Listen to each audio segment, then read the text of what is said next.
para que la gestión de la diversidad cultural tenga éxito y la empresa y las personas y la sociedad pueda beneficiarse de los beneficios, valga la redundancia, tiene que partir en primer lugar de un interés real de la dirección y tiene que ser una forma de realmente de generar una conexión, de conseguir que la gente esté comprometida, engage, yo le digo enganching, y que crean en el proyecto, que se sientan parte de esa empresa donde pueden expresarse y ser ellos mismos y por lo tanto se conviertan en embajadores de la cultura de esa empresa. Y solo entonces, cuando ese proceso ha tenido lugar, la gente se siente que puede dar su opinión, ser ella misma y por lo tanto se produce la innovación, no antes, no se puede forzar. Tú innova, no, eso no se puede. ¿Cuáles son los principios de una gestión adecuada de la diversidad cultural en las empresas? Pues el primero es entender que es difícil, que es un camino difícil, que nada es gratis en esta vida y gestionar personas tampoco. Y ese es el primer paso, y entender que la gestión de la diversidad cultural es un concepto muy amplio, que es tridimensional, vamos mucho más allá de las diferencias visibles, incluye las no visibles de las personas y sobre todo la interacción entre la persona y el entorno, que esa es la más rica y que implica trabajar diferente y sobre todo que ese proceso, ese cambio de chip requiere un apoyo a las personas y un proceso que nosotros nos gusta llamarlos hablar, hacer y gritar. O sea, hablar con las personas, implicar crear un canal de comunicación donde la gente pueda expresar sus necesidades, sus ideas, cómo son, hacer, porque la empresa tiene que comprometerse obviamente a crear ese entorno inclusivo y por último gritar, compartir con el mundo entero, con la sociedad y con los principales stakeholders porque esa empresa es especial, no porque es la mejor, sino lo que hace mejor, cuál es esa cultura. ¿Y ves que existe predisposición por parte de las empresas? Sí, yo pienso que existe predisposición, sí que es cierto, y poniendo un poco la puntilla, que muchas organizaciones lo han utilizado un poco casi como una estrategia de marketing, como algo que queda bien de puertas afuera, pero obviamente el camino de puertas adentro realmente es difícil porque la diferencia da miedo y hacer ese acompañamiento sobre todo con los líderes pues es complicado y las empresas tienen un interés pero no siempre están dispuestas a hacer el esfuerzo, aunque es cierto que muchas empresas, sobre todo las pequeñas, hacen más de lo que saben que hacen y es mucho más fácil además implementar un entorno inclusivo en una empresa, en una pyme y una microempresa que una empresa multinacional, que son las que han empezado a utilizarlo un poco más como algo que queda bien. Y de la puesta en práctica a la evaluación, ¿cómo evaluar las prácticas de gestión de la diversidad? Yo creo que más que prácticas de gestión de la diversidad, la gestión de la diversidad es casi una actitud, es una forma de ser de la empresa, más que prácticas concretas, porque eso corres el riesgo de caer un poco en la instrumentalización y en algo que realmente no tenga un impacto. Pero la evaluación debe ser sobre todo de las personas, de tener ese diálogo renovado y constante con la gente que forma la organización para asegurar que están motivados, que están enganchados y que las necesidades que la empresa tiene de la persona y las que la empresa tiene y que las personas tienen de la empresa se cruzan. Y en España se puede decir, tú podrías decir, si tenemos en las empresas españolas estrategias de gestión de la diversidad. Como decía, pienso que sí, algunas más explícitas que otras, y pienso que las pymes, muchas de ellas tienen más estrategia de lo que son conscientes. Es como es un conocimiento muy tácito, una forma de hacer muy implícita y no son conscientes de que lo que están haciendo es crear un clima de confianza donde todo el mundo da su opinión.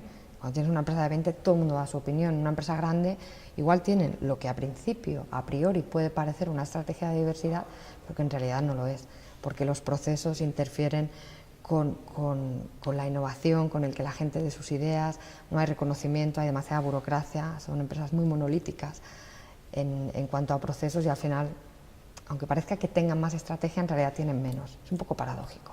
Pero... ¿Y existe formación por parte de cámaras, de federaciones, del ámbito empresarial para potenciar, porque bueno, es una ganancia económica, genera recursos económicos, ¿no?, la implantación de estas medidas, ¿no? En mi opinión, formación? En mi opinión pienso que sí, pero se quedan un poco en la primera dimensión.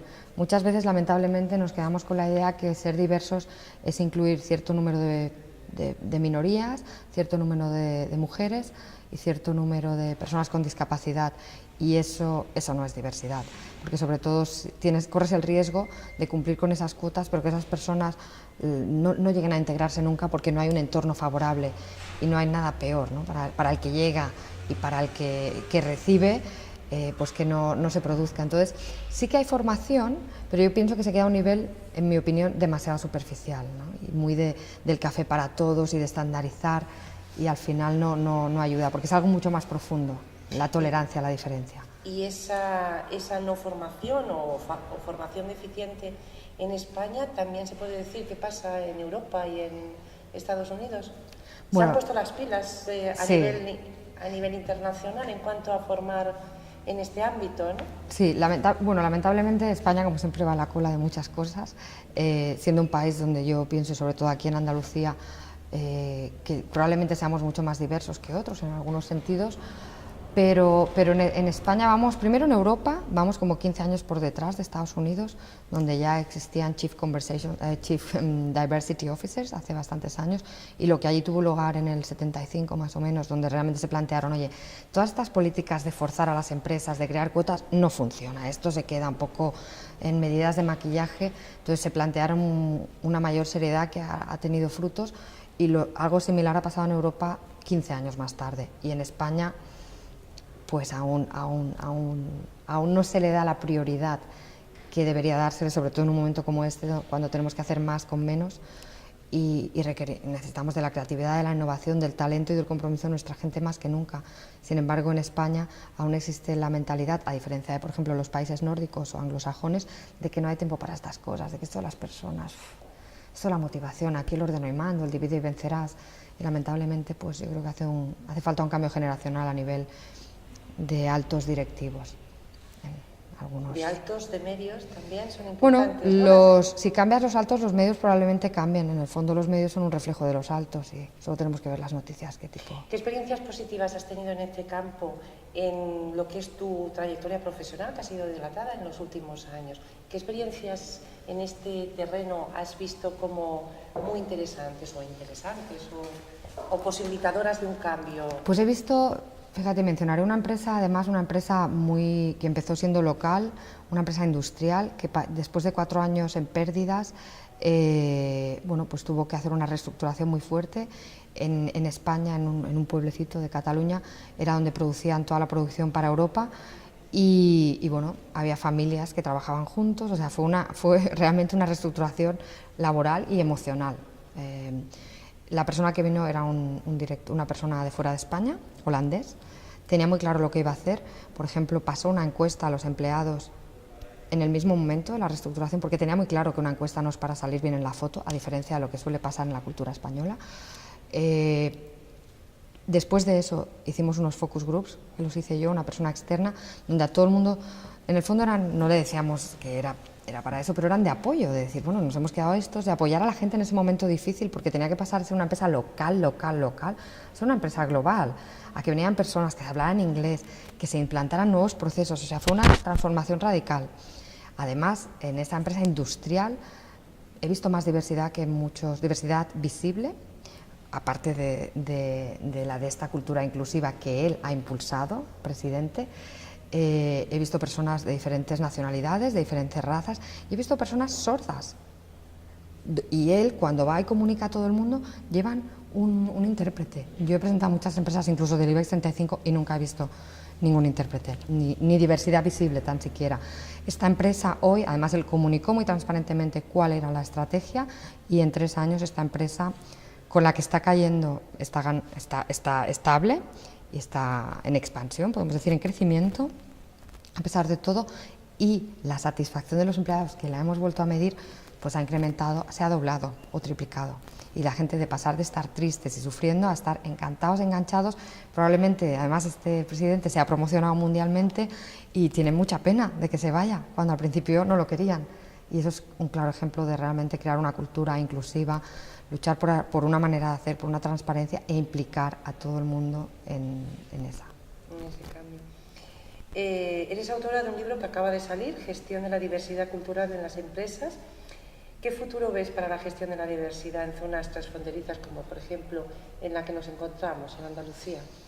Bueno, pues yo pienso que sobre todo Andalucía es una región pues maravillosa, que pienso que tiene una oportunidad muy clara ahora de reinventarse un poco también hacia actividades de mayor valor añadido y sobre todo de posicionarse como un claro ejemplo de que es posible, de que se puede hacer y posicionarse como pionero en el resto de Europa, porque realmente hay pocas zonas así y donde se pueda hacer y sobre todo demostrar que la pasión española está también fuera de los tablaos, ¿no?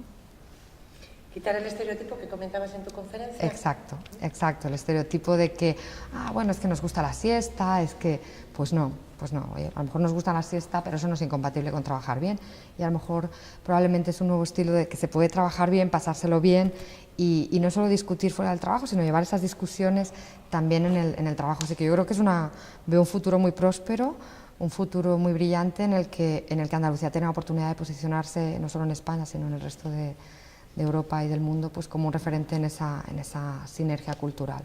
Pues muchas gracias, Montse Ventosa. ¿Querrías añadir algún detalle que te interesaría comentar? Nada más, muchas gracias a vosotros, un placer. Gracias.